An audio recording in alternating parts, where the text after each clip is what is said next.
ईमान के बारे में बाइबल की आयत। अमसाल बाब 3 आयत 5 से 6। अपने पूरे दिल से रब पर भरोसा रखो और अपनी समझ पर तकिया न करो। अपनी तमाम राहों में उसे तस्लीम करो और वो तुम्हारी राहों को सीधा कर देगा।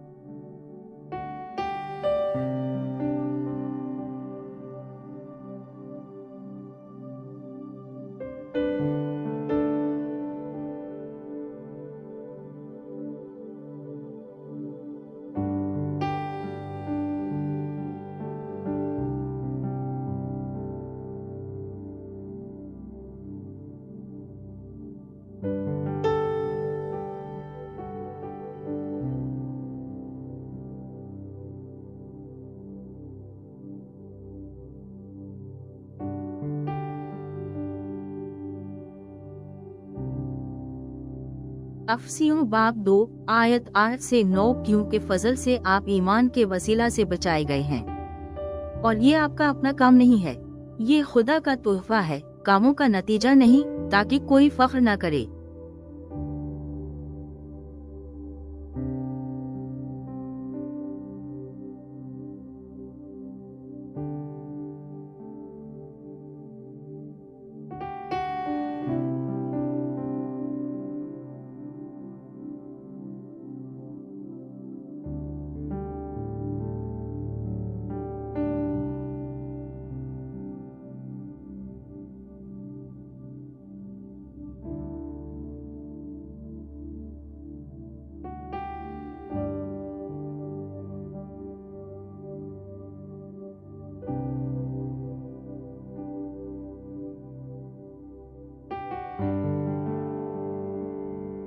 अबरानियों बाब 11 आयत 6। और ईमान के बगैर उसको खुश करना नामुमकिन है, क्योंकि जो शख्स खुदा के करीब जाना चाहता है उसको यकीन रखना चाहिए कि वो मौजूद है और वो उनको इनाम देता है जो उसके तालिब हैं।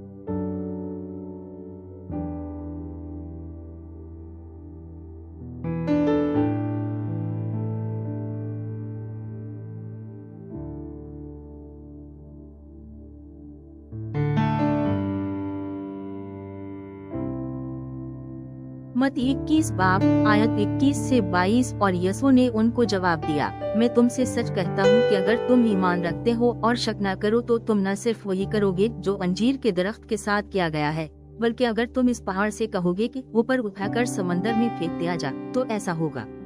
और जो कुछ तुम दुआ में मांगोगे तुम्हें मिलेगा, अगर तुम ईमान रखते हो।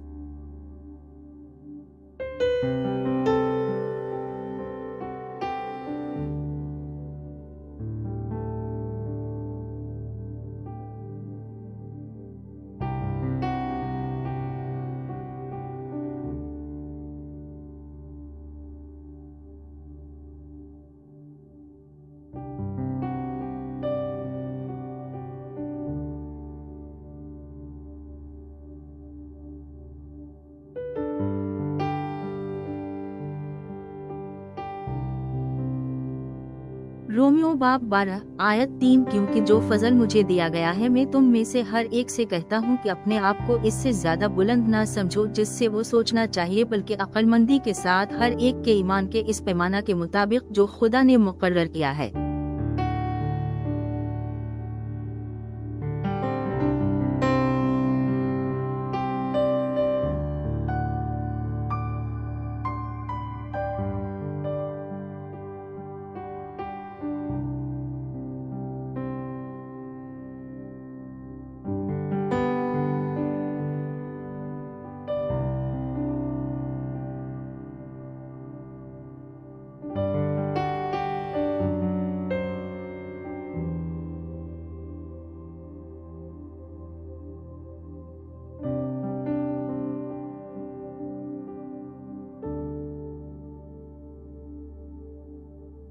ज़ुबूर 46 बाब आयत 10 खामोश रहो और जान लो कि मैं खुदा हूँ।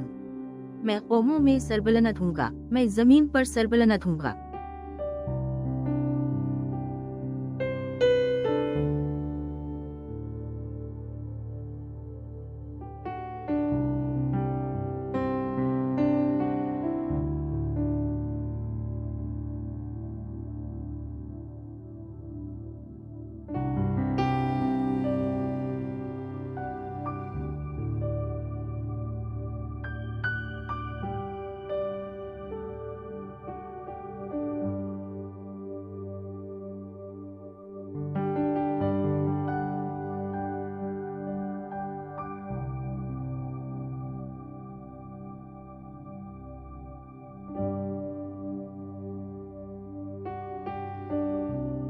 एक यूहन्ना बाब 5 आयत 4 क्योंकि हर एक जो खुदा से पैदा हुआ है वो दुनिया पर गालिब आता है, और ये वो फतह है जिसने दुनिया पर फतह हासिल की है।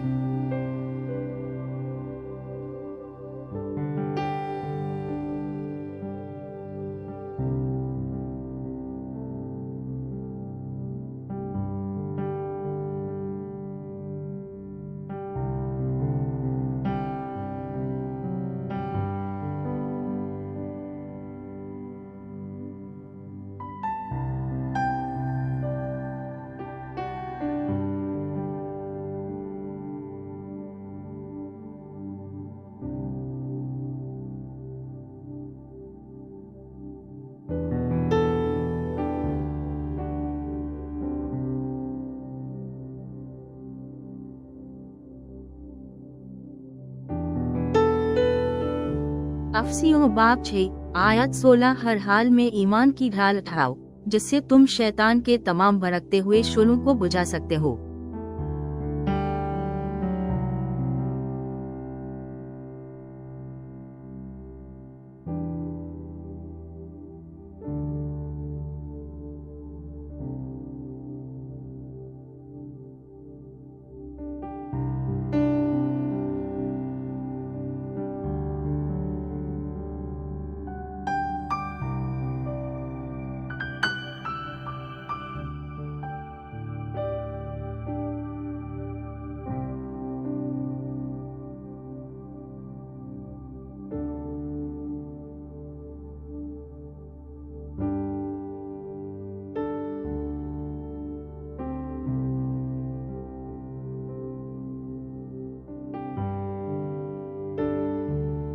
यूहन्ना बाब आयत 24 मैंने तुमसे कहा था कि तुम अपने गुनाहों में मरोगे, क्योंकि जब तक तुम यकीन नहीं करोगे कि मैं वही हूँ तुम अपने गुनाहों में मरोगे।